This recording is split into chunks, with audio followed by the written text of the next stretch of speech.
Lang gelede, in 'n verre koninkryk tussen rivierstrome en 'n digte woud, het daar 'n pragtige koningin saam met 'n koning gewoon. Die koningin, wat baie van rose gehou het 'n baba verwag en op 'n dag 'n wens gemaak. Ek wens ek kon 'n babadogtertjie kry met 'n vel so wit soos sneeu, hare so swart soos die vensterbank en lippies so rooi soos 'n roos.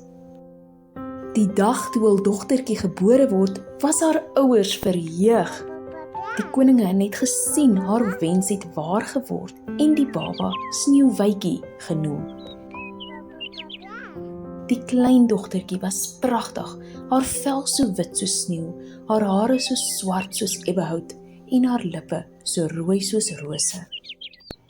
Sneeuwwitjie het as 'n dogtertjie baie gelukkige tye in die paleis gehad, maar eendag het iets hartseer gebeur. Sneeuwwitjie se mamma het baie siek geraak. Niemand kon haar help nie.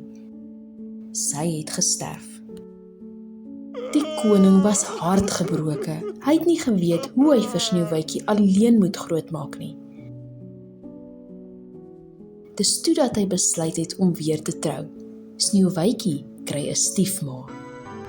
Die nuwe koningin was beeldskoon, maar sy was nie 'n goeie mens nie. Sy het die groeiende Sneeuwwitjie, wat net mooier en mooier geraak het, met jaloerse oë dopgehou. Wanneer niemand kyk nie, het die koningin met die trappe afgeklim, tot in die kasteel se donker kelder, waar sy haar geheime towerspieël weggesteek het. Spieeltjie, spieeltjie aan die wand, wie's die mooiste in die land? Het sy die towerspieël gereeld gevra. Elke keer het die spieël geantwoord: U, my koningin, is die mooiste van almal. Maar op 'n dag het die spieël gesê: Sneeuwwitjie is nou die mooiste van almal. Die koningin was woedend. Hoe durf jy? Skree sy vir die spieël. Haar jaloerse hart kon nie verdra dat iemand mooier as sy is nie, nog minder die jong Sneeuwwitjie. Die koningin het 'n bose plan beraam. Sy laat kom 'n jagter en beveel hom om Sneeuwwitjie na die woud te neem en haar dood te maak. As jy dit nie doen nie, sal ek jou laat doodmaak, sê sy vir hom.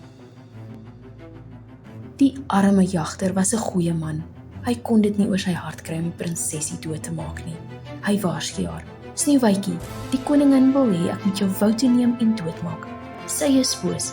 Vlug, vlug ver weg hiervandaan. Sneeuwwitjie hardloop so vinnig sy kan, so ver sy kan, tot sy doodmoeg in die woud gaan lê. Sneeuwwitjie is nie alleen nie. Diere in die woud hou haar dop. Hulle gaan lê rondom die prinses om haar te beskerm. Sneeuwwitjie word wakker en die diere lei haar na 'n klein huisie in die middel van die woud. Sneeuwwitjie gaan die huis binne. Dit is baie te mekaar. Sneeuwwitjie sien haar kans.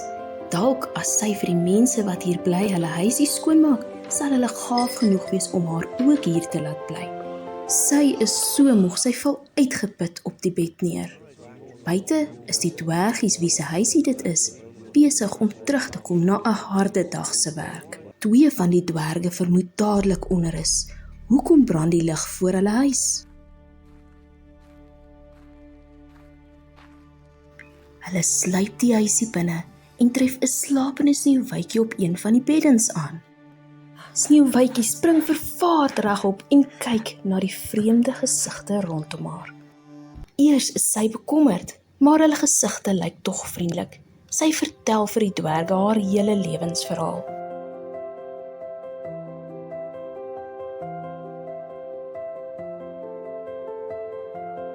Hulle luister aandagtig sonder om haar te onderbreek.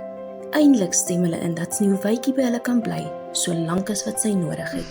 Sneeuwwitjie is verheug en die dwerge is maar net te bly om die mooi prinses te kan help. Sneeuwwitjie kyk mooi na die dwerge. Sy maak vir hulle heerlike kos, al hul gunstelinge, en elke aand, as hulle by die huis kom, smil hulle aan haar geregte. Terug by die paleis gaan dit egter minder goed. Die koning se hart is gebreek vandat Sneeuwwitjie weg is. Die nuwe koningin is naar met hom en sy regeer die paleis en sy personeel met 'n ysterhand. Niemand durf 'n voet verkeerd sit nie. Die koningin het intussen uitgevind Sneeuwwitjie leef nog. Sy gaan af in die donker dieptes van die kasteel na 'n geheime towerkamer toe. Sy het 'n bose plan. Die bose koningin vat 'n bloedrooi appel en doop dit in 'n heksebrousel wat sy gemaak het. Dis 'n dodelike konkoksie. Een hap van hierdie appel en jy sal dood neerval. Nou moet die koningin haarself ook nog vermom. Sy drink 'n glinsterende groen heksebrousel en verander in 'n ou vrou. Die koningin neem 'n mandjie vol appels en stap al langs die paadjie deur die woud tot waar die dwergie se huisie is. Die ou vrou loer oor haar skouer of niemand haar sien nie voor sy aan die houtdeurtjie klop. Sneeuwwitjie maak die deur versigtig oop en sien die ou vrou met die mandjie vol appels. Ag haartjie, proe gerus van my lieflike rooi appels. Dis gratis en verniet vir jou. Die ou vrou lyk vriendelik en die appels heerlik. Sneeuwwitjie vat een hap. Die arme prinsessie sak in mekaar en val bewusteloos op die vloer neer. Die nare koningin se plan het geslaag. Sy spring om, hardloop deur die donker woud terwyl sy boosaardig lag. Sy lag en lag so lelik dat sy nie kyk waar sy loop nie. Sy val van 'n baie hoë krans af. Dit is die einde van die nare koningin. Die diere in die woud het alles gesien gebeur. Hulle besluit om dadelik die dwergies te gaan roep. Die dwerge skrik baie groot en hardloop so vinnig as wat hulle kan, terug na hulle huisie.